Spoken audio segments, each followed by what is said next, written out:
దేవుని పిల్లలారా, ఈ అవకాశమును కలుగజేసిన కన్న తండ్రైన దేవుడికి కృతజ్ఞతాస్తుతులు చెల్లిస్తూ, యూట్యూబ్ను వీక్షిస్తున్న నా ఆత్మీయులందరికీ క్రీస్తు వారి పేరట వందనాలు తెలియజేస్తున్నాను.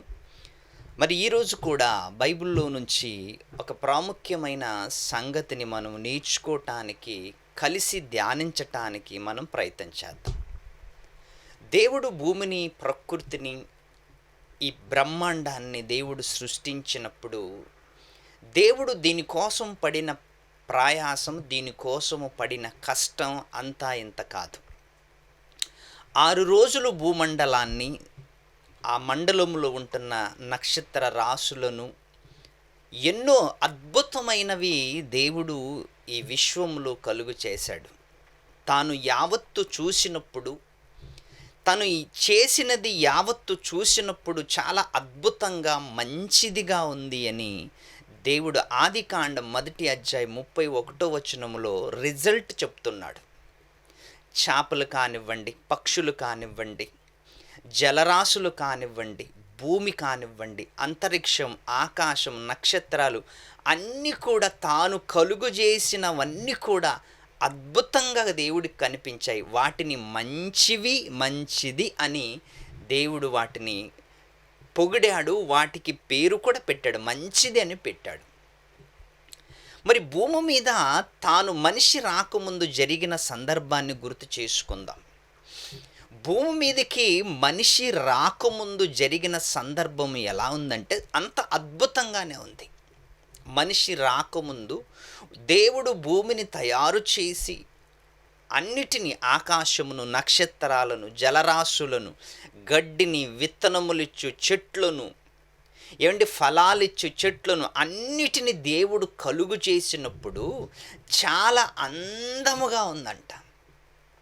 ఇల్లు కట్టినప్పుడు బాగుంటుంది, కట్టిన తర్వాత ఇంట్లోకి మనుషులు వచ్చిన తర్వాత ఇల్లు కుక్కులు గూడుగా మారిపోద్ది.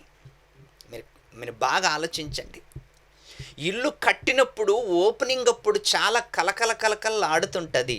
అదే ఇంట్లోకి ఉండటానికి మనుషులు వచ్చారనుకోండి, ఇల్లంతా చెత్త చెదారంతో నింపేస్తారు. అప్పుడు కట్టినప్పుడు బాగానే ఉంది కదా, ఎందుకు చెత్త చెదారం అయిపోయిందంటే ఇంట్లోకి మనుషులు వచ్చారు కాబట్టి.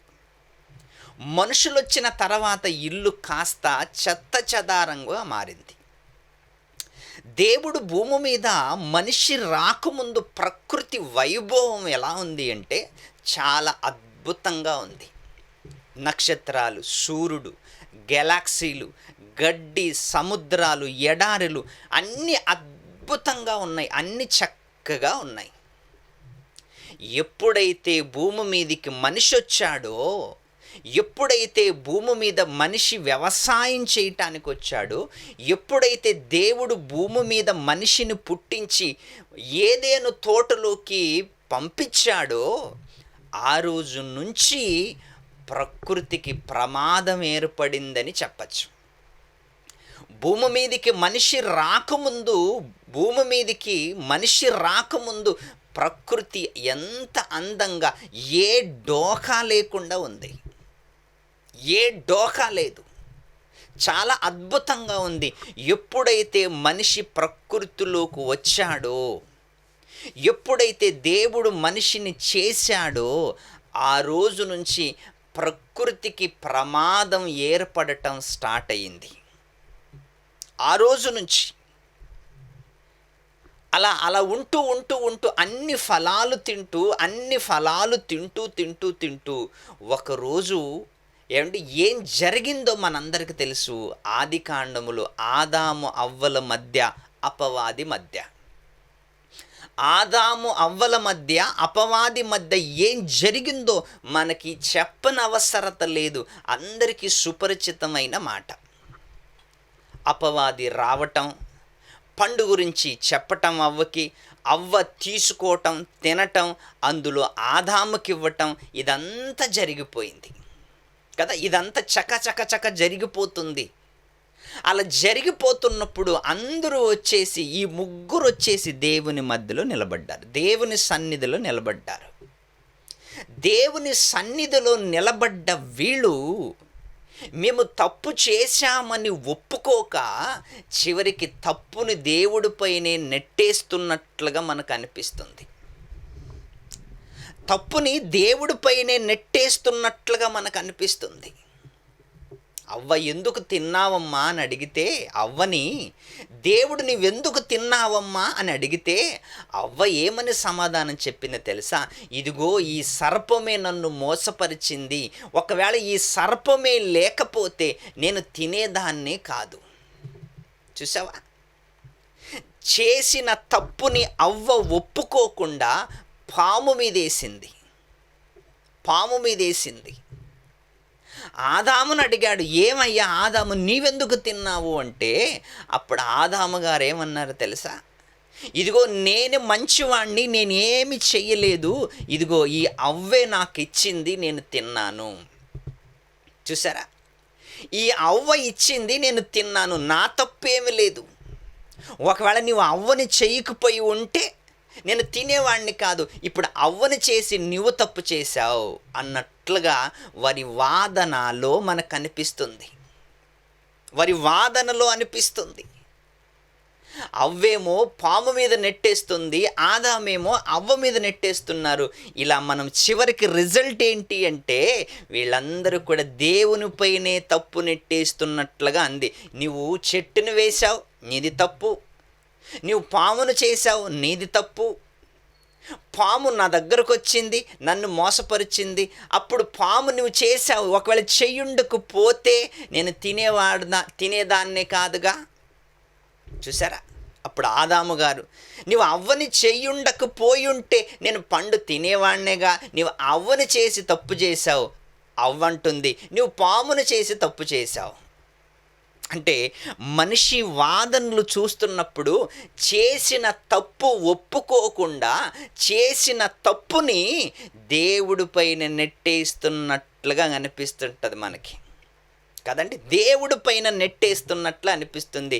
చివరికి మొత్తానికి ఈ ముగ్గురి వలన ఏమొచ్చింది అంటే భూమికి శాపం వచ్చింది. పాముని ఏమన్నా వదిలిపెట్టాడా దేవుడు అంటే? సర్పాన్ని ఏమన్నా వదిలిపెట్టాడంటే సర్పాన్ని వదిలిపెట్టలేదు. సర్పానికి శాపం ఇచ్చాడు. ఏమని ఇచ్చాడంటే నీవు ఈ రోజు నుంచి భూమి మీద నేల మీద ప్రాకుదువు, నువ్వు ప్రాకుతావు, నువ్వు నడవవు, నువ్వు ప్రాకుతావు, ఇంకా మన్నే తింటావు. నీ జీవితకాలం అంతా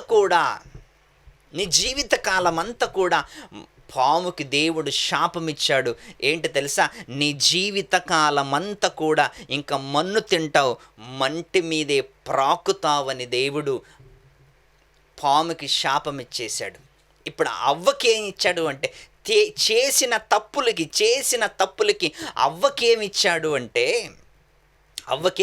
అంటే నీ జీవితంలో నీవు గర్భము ధరిస్తున్నప్పుడు, ఆ గర్భము ధరించిన ఆ బిడ్డని బయటికి తీసేస్తున్నప్పుడు నీవు విలవిలలాడిపోతావు.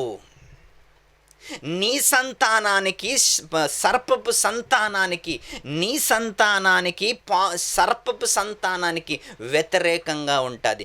అది ఆ పాము మెడ మీద ఆ పాము నిన్ను కుట్టుతుంది, నువ్వు దాన్ని మెడ మీద కొడతావు. ఇదంతా బైబిల్లో మనకు ఆదికాండములో కనిపిస్తున్న మాట.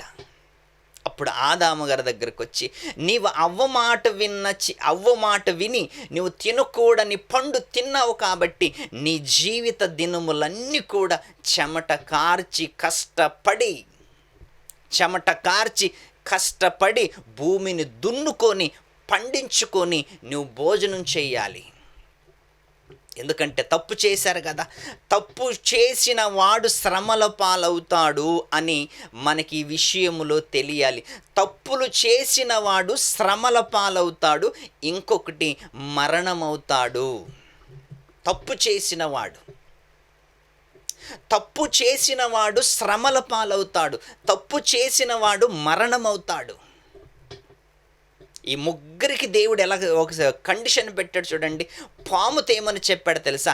నీ జీవిత దినములంతా కూడా నువ్వు నేల మీద ప్రాకుతావు, నేలనే మన్నే తింటావు. అవ్వకేం చెప్పాడు తెలుసా? నీవు గర్భము ధరించి బిడ్డని కంటున్నప్పుడు ఆ టైంలో నీకు ప్రసవ వేదన, ఆ కనే టైంలో ఆ నొప్పులు, ఆ బాధలు. అప్పుడు పాము నీ పాదాల మీద కొట్టుతుంది, ఇప్పుడు దాన్ని నీవు తల మీద కొడతావు. నీ సంతానానికి పాము సర్ప సంతానానికి వ్యతిరేకం. అప్పుడు ఆదాము దగ్గరకు వచ్చి, నీవు భూమి మీద నీ జీవిత దినములన్నీ కూడా కష్టమెరగని నీవు, కష్టము తెలియని నీవు, ఈ రోజు నుంచి నీ భార్య మాట విన్నందుకు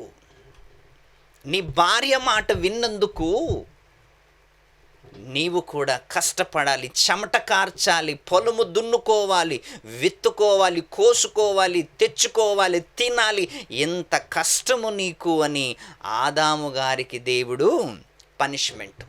అవ్వకొక పనిష్మెంట్, ఆదాముకొక పనిష్మెంట్, పాముకొక పనిష్మెంట్, 4వది భూమికి కూడా పనిష్మెంట్. ఏంటి తెలుసా?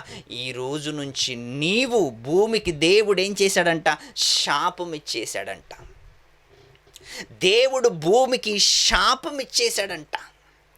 అప్పటిదాకా భూమి మంచి పంటలు పండించే భూమి, అప్పటిదాకా మంచి పంటలే ఇచ్చే భూమి, ఆ రోజు తర్వాత దేవుని శాపాన్ని పొందుకున్న ఈ భూమి ముళ్ళ తీగలు, గచ్చు పొదులు వచ్చాయంట భూమిలో నుంచి.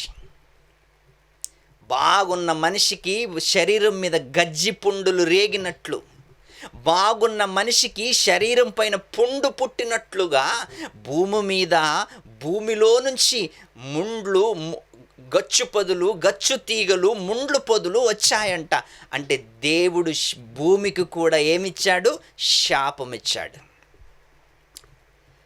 అపవాది అంటే సర్పానికి పనిష్మెంట్ ఇచ్చాడు, అవ్వకి పనిష్మెంట్ ఇచ్చాడు, ఆదాముకి పనిష్మెంట్ ఇచ్చాడు, భూమికి శాపం ఇచ్చాడు. దేవుడు ఇచ్చిన ఈ శాపము భూమి మీద ఖచ్చితంగా కంటిన్యూగా ఉంది. అందుకే భూమికి దేవుడు ఏమిచ్చాడు? శాపం ఇచ్చాడు అని ఆదికాండం మనం చదువుకుందాం. ఆదికాండం 3వ అధ్యాయం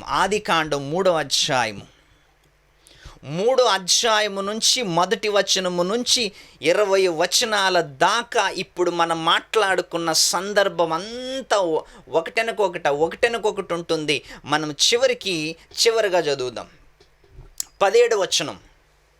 ఆయన ఆదాముతో, నీవు నీ భార్య మాట విని తినవద్దని నేను నీకు ఆజ్ఞాపించిన వృక్షఫలము తింటివి గనుక నీ నిమిత్తము నేల శపింపబడి ఉన్నది. నీ నిమిత్తము. నేలకి శాపం ఎందుకు వచ్చిందో తెలుసా? మనిషిని బట్టి. నేల ఎందుకు శాపాన్ని అందుకున్నదో తెలుసా? మనిషిని బట్టి. నీ నిమిత్తము. ఇప్పుడు మనిషి భూమి మీద కష్టపడాలి. మనిషి భూమిని దున్నించుకోవటానికి, మనిషి భూమిని మీద మనిషి భూమిని పండించుకోవాలి, భూమిని దున్నుకోవాలి. అసలు భూమిని ఎందుకు దున్నుకోవాలి? మీరు ఆలోచించండి. భూమిని ఎందుకు దున్నుకోవాలి అంటే, భూమిని దున్నటానికి దేవుడు భూమికి శాపం పెట్టాడు. ఆ శాపం పెట్టిన తర్వాత భూమిలో నుంచి మంచి ముక్కలు రావటం లేదు, పనికిరాని ముక్కలు వస్తున్నాయి. ముండ్లు పొదలు వస్తున్నాయి, గచ్చ తీగలు వస్తున్నాయి.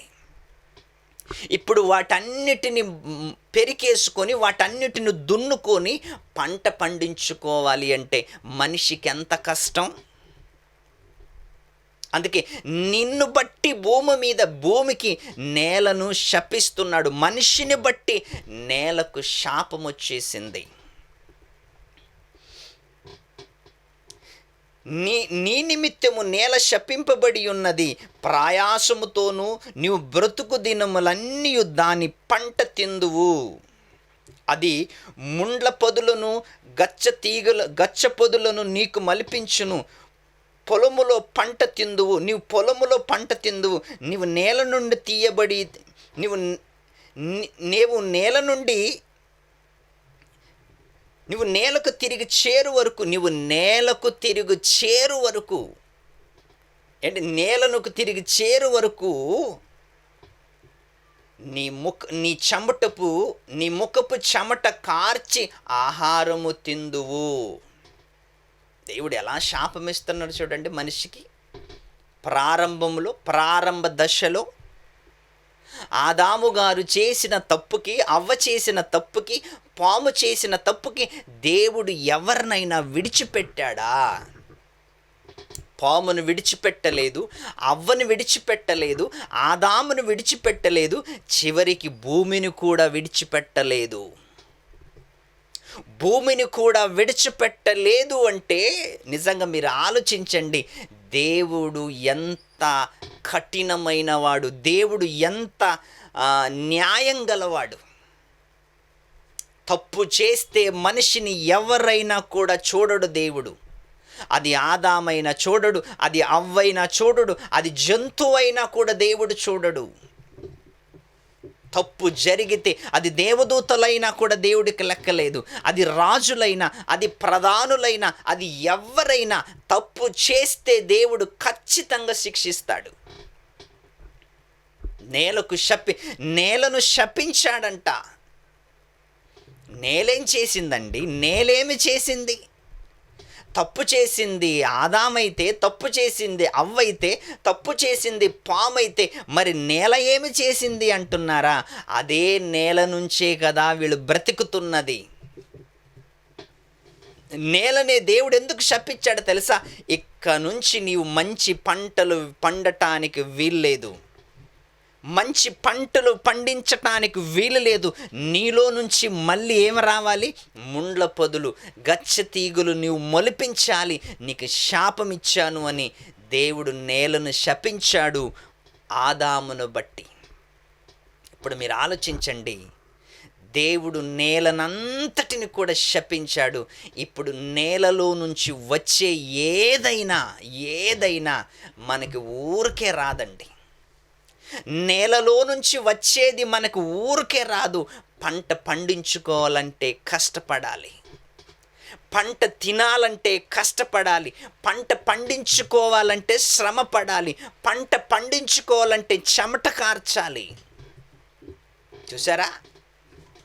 ఒకనాడు దేవుడు పెట్టిన పనిష్మెంటు నేటి వరకు రన్నింగ్లోనే ఉంది. నేటి వరకు ఆఫీసులో కూర్చొని ప్లేట్లో అన్నం పెట్టుకొని టేబుల్ మీద కూర్చొని తింటున్నావు అంటే ఆ భోజనము వెనకాల ఎంత శక్తి ఉందో, ఎంత పని జరిగిందో, రైతు ఎంత కష్టపడ్డాడో ఆ టేబుల్ మీద కూర్చొని భోజనం చేసేవాడికి ఏం తెలుసు?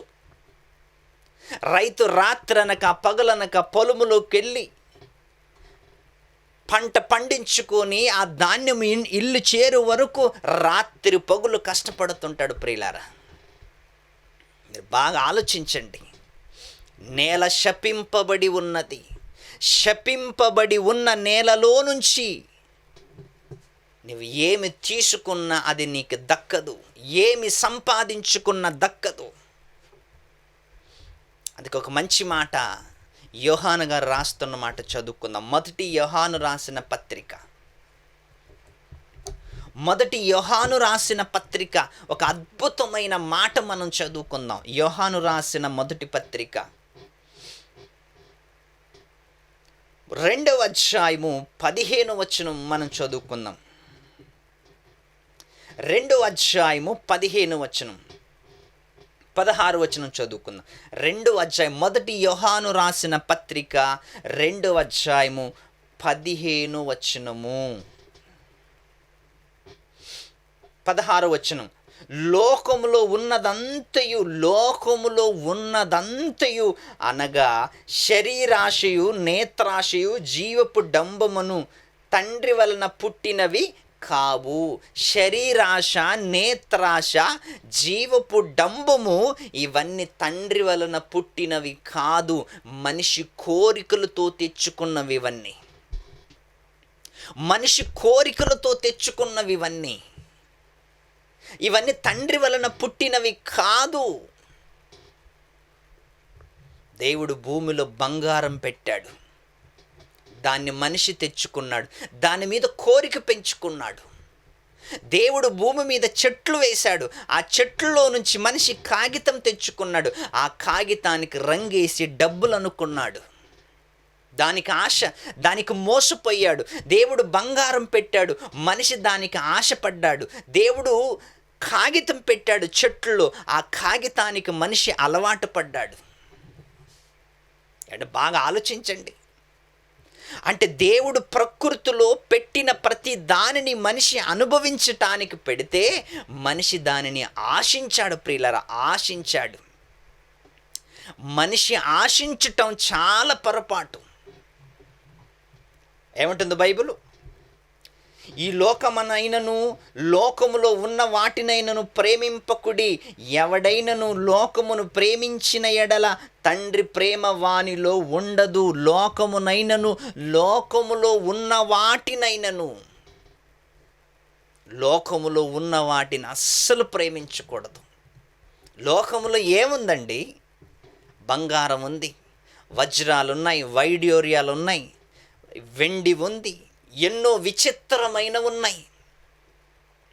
ఇవన్నిటిని మీరు ప్రేమించకూడదు, ఇవన్నిటిని మీరు ప్రేమించకూడదు అంటున్నాడు.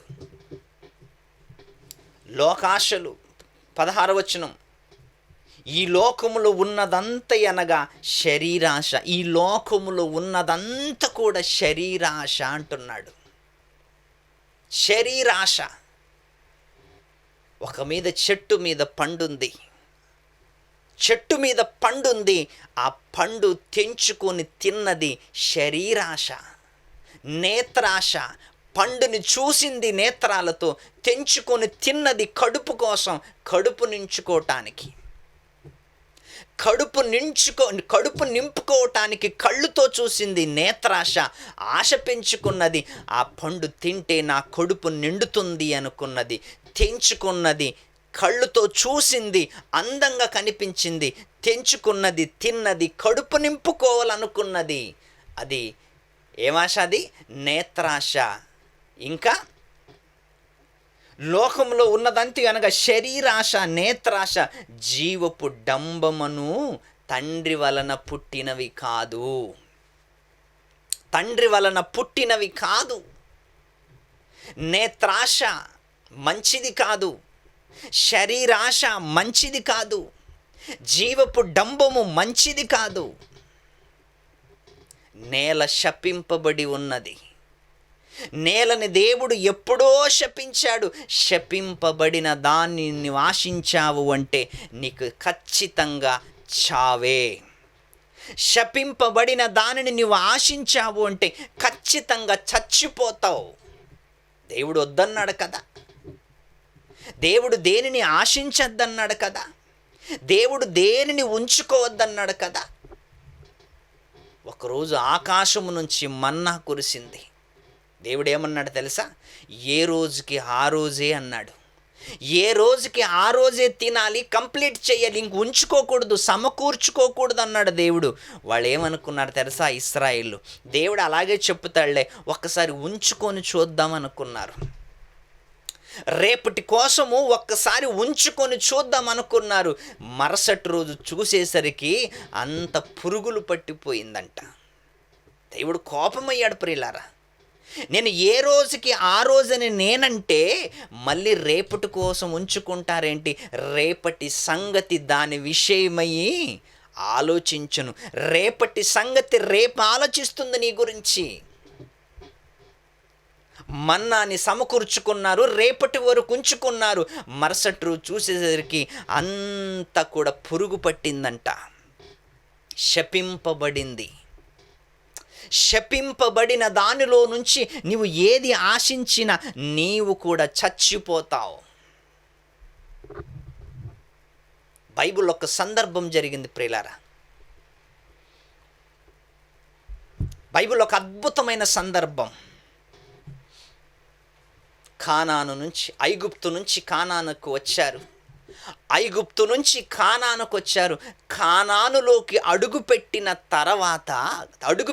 తర్వాత దేవుడు కొంత దానిని దేవుడు ఏం చేశాడు? శపించాడు. వాళ్ళందరికీ చెప్పాడు, శపింపబడిన దానిలో నుంచి మీరు ఏది కూడా తాకకూడదు, ముట్టకూడదు, ఆశించకూడదు. శపింపబడిన దానిలో నుంచి మీరు ఏమి తీసుకోకూడదు అని దేవుడు ఇశ్రాయేలులందరికీ కూడా హెచ్చరిక చేశాడు. శపించాను, నేను శపించిన దాంట్లో ఏది కూడా మీరు తీసుకోకూడదు అని దేవుడు ఇశ్రాయేలులందరికీ హెచ్చరించాడు. ఒక్కసారి చదువుకుందాం. ఆదికాండము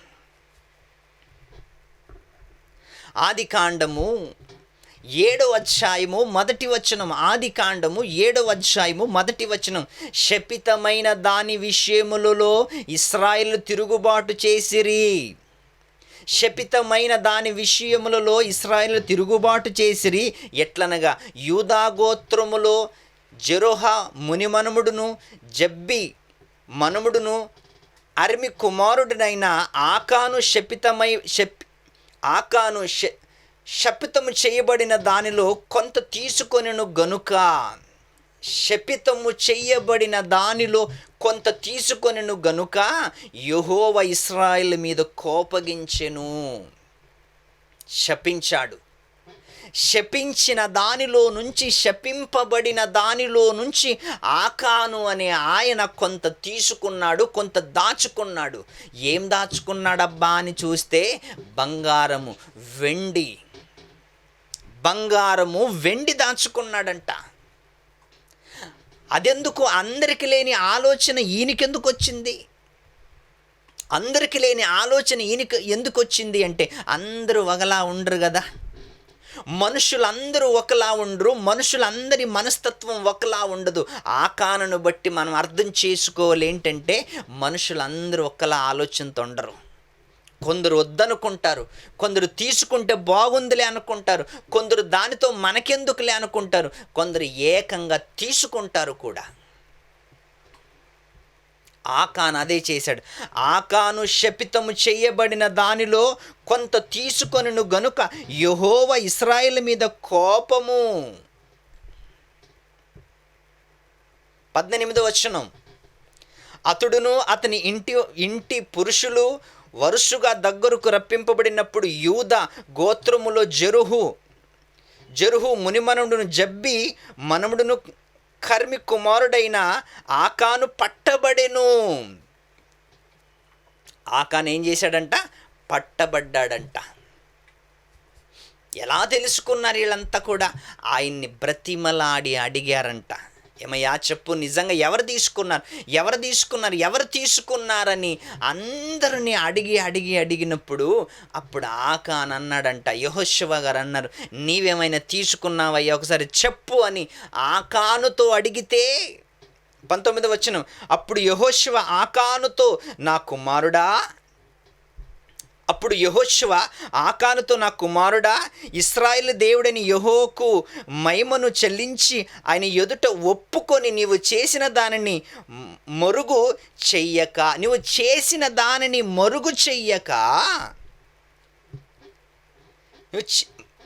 చెయ్యక మాకు దయచేసి చెప్పుము, మరుగు చెయ్యక నాకు తెలుపుమని నిన్ను వేడుకొనుచున్నానని చెప్పగా యెహోషువ ఆకానును వేడుకున్నాడంట. దయచేసి నీవు చెప్పు, ఎక్కడ దాచావు? నీవు దొంగలించింది ఎక్కడ దాచుకున్నావు? 20వ వచనం. ఆకాను యెహోషువతో, ఇశ్రాయేలు దేవుడైన యెహోవాకు విరోధముగా నేను పాపము చేసినది నిజమే. 20వ వచనం. 7వ అధ్యాయం యెహోషువ గ్రంథం 7వ అధ్యాయం 20వ వచనం. ఆకాను యెహోషువతో, ఇశ్రాయేలు దేవుడని యెహోవాకు విరోధముగా నేను పాపము చేసినది నిజమే, నేను శపితమైన దాంట్లో నేను కొంత తీసుకున్నాను, నేను పాపము చేశాను, నేను దేవునికి వ్యతిరేకముగా చేశాను. ఎందుకంటే దేవుడు వద్దన్న దానిని ఆకాను తీసుకున్నాడు. దేవుడు వద్దన్న దానిని, దేవుడు తినద్దన్న దానిని అవ్వ తిన్నది. ఆకాను వద్దన్న దాన్ని ఆకాను తీసుకున్నాడు. ఆకాను ఇశ్రాయేల్ అందరితో చెప్పాడండి, శపితమైన దాంట్లో మీరు ఏది ముట్టుకోకూడదు, శపితమైన దాంట్లో నుంచి మీరు ఏది తీసుకోకూడదు. నిజంగా ఈరోజు మీరు ఆలోచించండి ప్రియులారా, మనిషి మనస్తత్వం ఎలా ఉంది అంటే, దేవుడు దేన్నైతే వద్దంటాడో, దేవుడు దేన్నైతే ముట్టద్దంటాడో, దేవుడు దేన్నైతే తాకద్దంటాడో దాన్నే తాకుతాడు, దాన్నే ముడతాడు, దాన్నే తీసుకుంటాడు. ఇది మనిషి నైజం, మనిషి అలవాటిది. ఆకాను యెహోషువతో, ఇశ్రాయేలు దేవుడైన యెహోవాకు విరోధముగా నేను పాపము చేసినది నిజమే.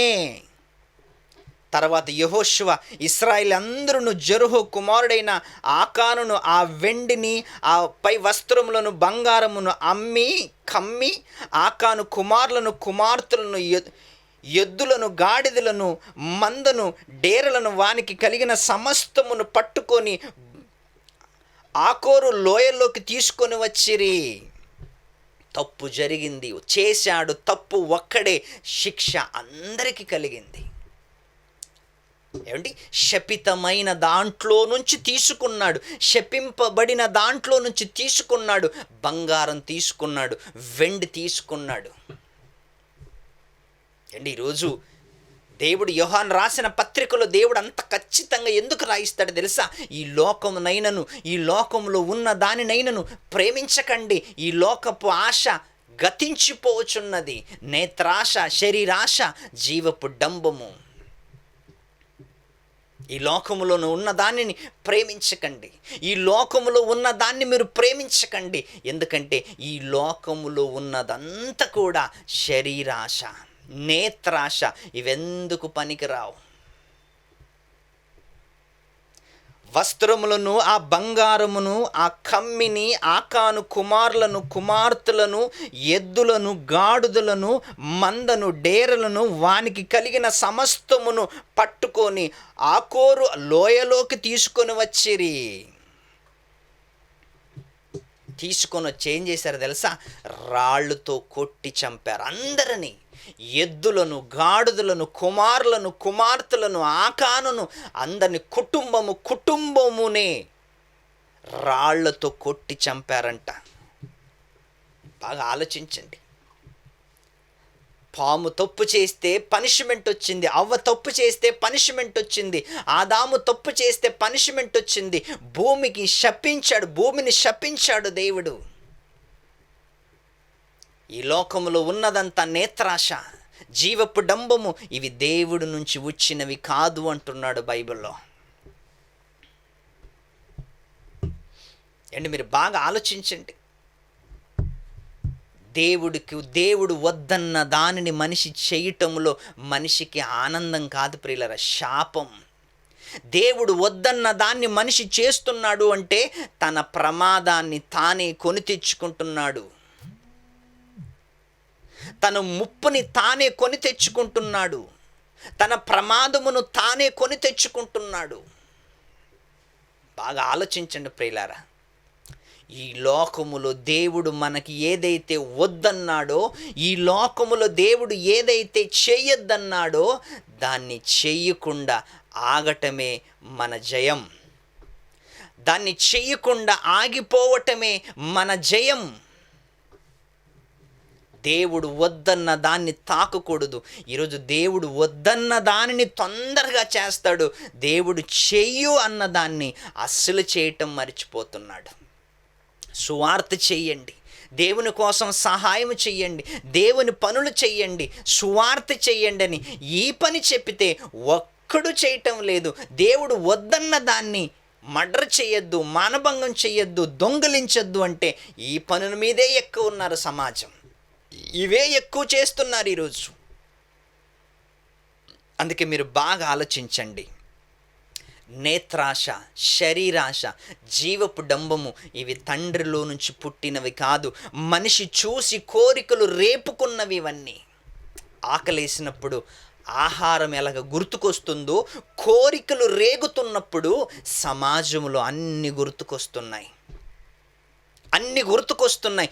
ఇవన్నీ కూడా దేవునికి నచ్చనివి, దేవునికి నచ్చనివి, దేవుడు ఒప్పుకోనివి ఇవన్నీ. అందుకే ఆకాను జీవితం ఏమైపోయిందో ఆలోచించండి. ఒకడు చేసిన పొరపాటుకి కుటుంబమై నాశనం అయిపోయింది. ఒకడు చేసిన పొరపాటుకి గాడిదలు, ఎద్దులు, మనుషులు, కుమారులు, కుమార్తెలు అందరినీ దేవుడు చంపేశాడు. తప్పు చేసింది నీవైతే శిక్ష నీ పిల్లలు అనుభవించాలా? తప్పు చేసింది నీవైతే నీ పిల్లలు శిక్ష అనుభవించాలా? నీ సుఖం కోసం నువ్వు తప్పు చేసావు, నీ సుఖాల కోసం నువ్వు తప్పు చేసావు, కానీ శిక్ష నీ పిల్లలు అనుభవిస్తారు, జాగ్రత్త. నీ పిల్లలు అనుభవిస్తారు, జాగ్రత్త. అందును బట్టి భవిష్యత్తులో నా పిల్లలు నేను బాగుండాలి అనుకుంటే దేవుని మార్గాన్ని ఎంచుకో, దేవుని మార్గాన్ని నడువు, దేవుని మార్గములో నడువు, వాక్యము చదువు. ఒక ఆకాను జీవితం ఎలా నిరాకారమైపోయిందో మీరు ఆలోచించండి. ఆకాను భవిష్యత్తు పోయింది, వాళ్ళ పిల్లల భవిష్యత్తు పోయింది, కూతుర్ల భవిష్యత్తు పోయింది. ఒక్కడు చేసిన పొరపాటు వలన ఆకాను జీవిత చరిత్ర ఆ రోజుతో ముగిసిపోయింది ప్రియులారా, ఆ రోజుతో ముగిసిపోయింది. ఇంక వంశావళి లేదు. ఇంకా అందరిని దేవుడు చంపేశాడు, అందరినీ రాళ్లతో కొట్టి చంపేశాడు. అందుకే ఆకానులా ఆశించకూడదు మనం ఈ లోకాన్ని. ఆకానులా ఆశించామనుకో రాళ్లతో కొట్టబడతాం, చంపబడతాం, మన కుటుంబము నిర్వంశం అయిపోతుంది. అందుకే అందరికీ హెచ్చరికగా ఆకాను జీవితం, మన జీవితంలో ఆకాను లాంటి తప్పులు చేయకుండా దేవుని కోసం బ్రతకాలని ఆశిస్తూ